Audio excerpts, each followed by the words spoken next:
Sebenarnya apa sih hasil yang langsung kita rasakan ketika kita melaksanakan ibadah puasa Ramadan? Ya, hasil yang bisa kita rasakan. Ini yang paling minimal. Kalau seseorang sedang berpuasa, paling minimal itu syahwatnya dikekang. Ya, syahwatnya sedang dikekang. Nabi SAW bersabda, "Man istata'a minkumul ba'ata falyatazawwaj." Yang sudah punya ba'at, kemampuan secara fisik dan kemampuan secara finansial, falyatazawwaj, hendaklah dia menikah.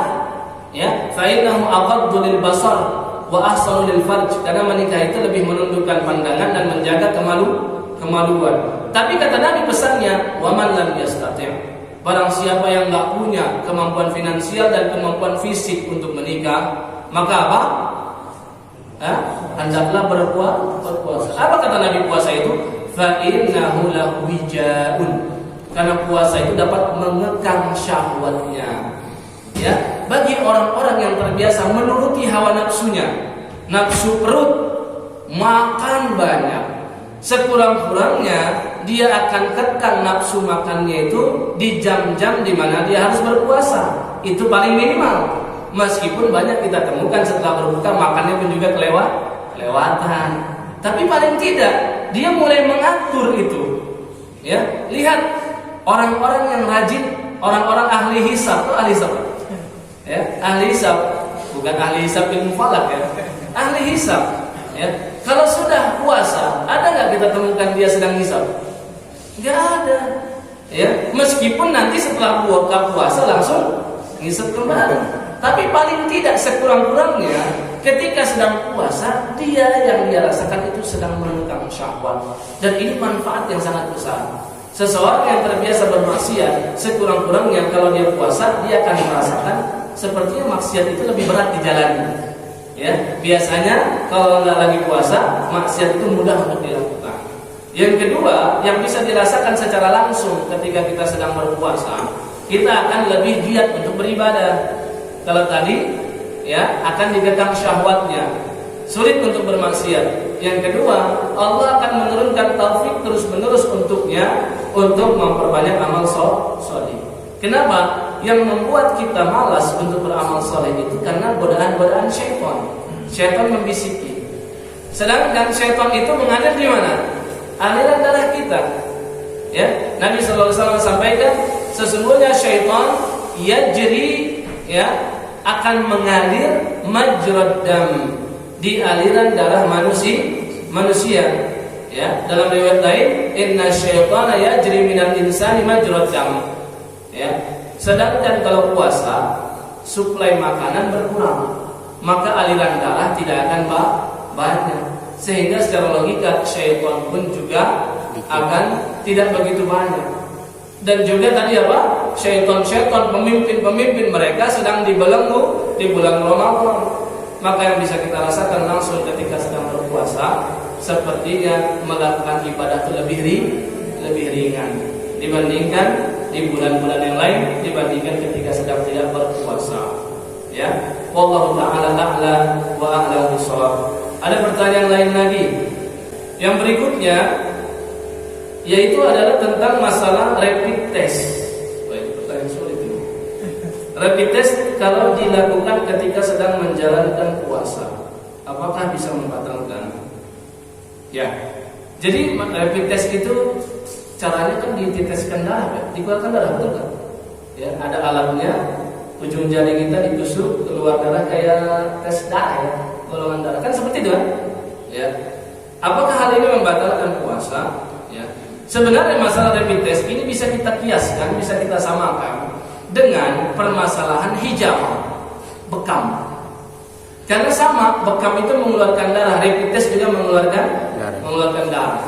Dan memang ada hadisnya, ya, ada hadis bahwasanya Ibnu Abbas mendapatkan dari banyak sahabat, ya, satu hadis di mana dikatakan di sana aftaral hajim wal muhtajim. Seseorang yang membekam atau terapis bekamnya dan muhtajim, orang yang dibekam, maka dia telah aftar dari puasanya, maka dia telah batal puasanya kalau dia lakukan. Ya, maka kalau bekam mengeluarkan darah bisa membatalkan, Artinya rapid test juga ada kemungkinan seperti itu, karena hakikatnya sama, mengeluarkan darah. Namun bukan kebiasaan para ulama menyimpulkan hukum hanya dari satu hadis. Ya, kebiasaan para ulama untuk menyimpulkan hukum itu sangat sulit, maka dikumpulkan hadis-hadis yang ada. Bahkan meskipun ada hadis yang bertentangan, ya, dan ketahuilah pertentangan itu hanya secara zahirnya saja. Sesungguhnya nggak ada satupun hadis dengan Quranul Karim yang bertentangan, karena semuanya bersumber dari Allah Subhanahu wa taala.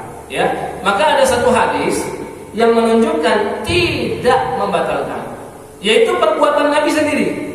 Ya, hadis sahabat Anas bin Malik, dia menceritakan anna Rasulullah SAW ihtajama wa huwa muhrim. Nabi melakukan bekam ketika sedang memakai pakaian ihram, artinya sedang umrah atau sedang haji.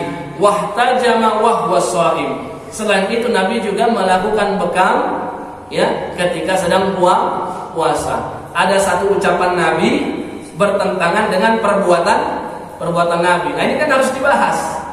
Ya, tapi kalau dilihat yang lebih kuat, memang tidak membatalkan. Kenapa? Ada hadis-hadis penguat yang lain. Ya, contohnya Anas bin Malik ditanya oleh para tabi'in, "Akuntum takrahunal hijamah fi siyam?" Apakah kalian para sahabat dahulu di zaman Nabi SAW sangat membenci berbekam ketika sedang puasa? Anas bin Malik mengatakan, "La illa min ajli dha'fi." Enggak, kami berbekam walaupun sedang berpuasa, kecuali kalau dengan bekam tersebut membuat kita lemes dan mengeluarkan darah. Ya, biasanya kalau Nabi berpuasa, darahnya diambil maka menjadi lemas. Maka kalau menyebabkan lemas, maka itu kita nggak suka. Tapi kalau di luar itu, maka biasa-biasa saja. Ya, dan ada hadis lain, di situ disebutkan rakhasa. Nabi SAW memberikan keringanan, diperbolehkan melakukan bekam ketika sedang berpuasa. Dari hadis-hadis yang ada ini dikumpulkan jadi satu, maka ya didapatkan hasil hadis yang menunjukkan batal itu sifatnya hiperbola. Sebagaimana sastra dalam bahasa Indonesia ada satu ungkapan yang maksudnya melebih-lebihkan, bukan maksudnya seperti itu. Ya, maka hadis Nabi yang menunjukkan telah batal puasa, terapis bekam dan yang dibekam, itu bukan makna hakikatnya seperti itu. Tapi maknanya perbuatan mereka akan menyebabkan bisa batal puasa karena menjadi lemas. Ya. Kenapa? Karena tadi banyak hadis-hadis penguat yang menunjukkan diperbolehkan untuk melakukan bekam. Maka kalau bekam saja yang darahnya banyak dikeluarkan tidak ada masalah, tentulah rapid test yang cuma sedikit saja juga tidak masalah. Ya, ini kan karena mengeluarkan sesuatu dari itu. Intinya permasalahan kontemporer tentang puasa, Pak, itu cuma berseputar dengan 4 hal pembatal puasa yang disepakati: makan, minum, ya, muntah secara sengaja, kemudian melakukan hubungan suami istri. Ini yang sudah disepakati. Adapun permasalahan kontemporer sekarang yang berlaku sekarang itu selalu dikiaskan kepada ini.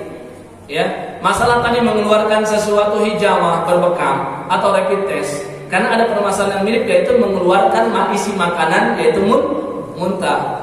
Demikian juga makan dan minum. Permasalahan sekarang seperti contoh vaksin, ya, itu juga akan dikiaskan kepada masalah makan dan minum. Ya, beberapa waktu lalu saya juga pernah ditanya tentang hukum vaksin ketika sedang berpuasa. Maka harus kita teliti dulu vaksin ini bentuknya menyuntikkan ke arah mana dulu, baru kita simpulkan batal atau tidak puasanya. Ya, yang disepakati makan dan minum. Maka kalau menyuntikkan sesuatu yang bisa menggantikan makanan dan minuman, itulah yang membatalkan puasa. Karena menyuntikkan ke dalam tubuh itu ada 4 macam.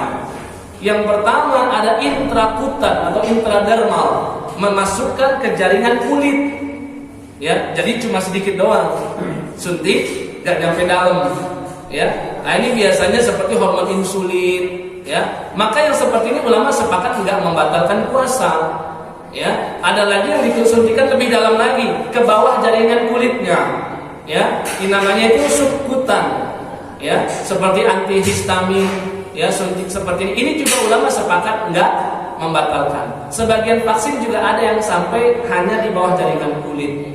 Ya, ada juga yang sampai intramuskular, menyuntikkan ke bagian jaringan otot. Ya, ini juga enggak membatalkan puasa. Tapi kalau yang disuntikkan sampai peredaran darah vena, nah ini menjadi berbeda lagi ulama.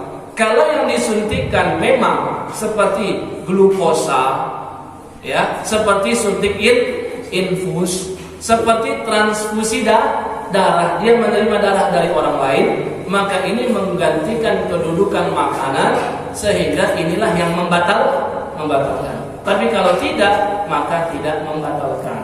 Maka vaksin corona itu juga begitu, disamakan saja. Apakah vaksin itu menyebabkan kita kenyang, menyebabkan kita menggantikan nutrisi makanan? Kalau tidak, maka tidak membatalkan puasa. Ya.